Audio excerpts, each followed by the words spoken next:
Hello மக்களே, அனைவருக்கும் வணக்கம். எல்லோரும் எப்படி இருக்கீங்க? இது தேர்ஸ்டே அன்றைக்கி நைட்டு எடுத்த வீடியோ தான். தேர்ஸ்டே அன்றைக்கி நைட்டு என்ன ஆகிடுச்சுன்னா, ஃப்ரைடே எப்பயுமே சாமி கும்பிடுவோம். அதனால் என்ன ஆகிடுச்சுன்னா, தேர்ஸ்டேவே நான் எல்லாத்தையும் இந்த மாதிரி க்ளீன் பண்ணி வச்சுருவேன்.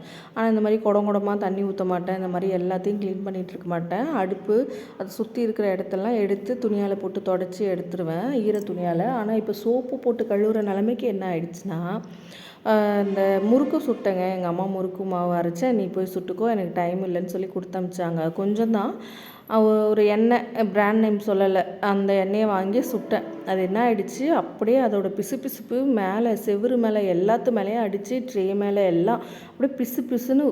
குறைஞ்சது கேஸ் அடுப்பை மட்டுமே 3 டைம் கழுவிருப்பேன். இதெல்லாம் கழுவி ஏற கட்டுறதுக்கு எனக்கு நைட்டு ஒரு 10 மணி ஆகிடுச்சு.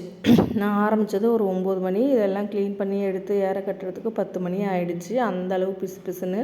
இந்த மாதிரி உங்களுக்கு எக்ஸ்பீரியன்ஸ் இருக்கான்னு மறக்காம கமெண்ட் பாக்ஸில் கமெண்ட் பண்ணுங்கள்.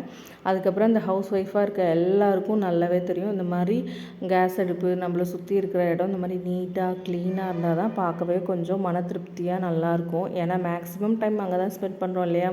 ஒரே மெஸ்ஸியாக கசகசன்னு இருந்தால் நல்லா இருக்காது. உங்களுக்கு எப்படின்னு மறக்காம கமெண்ட் பாக்ஸில் கமெண்ட் பண்ணுங்கள். பாய்.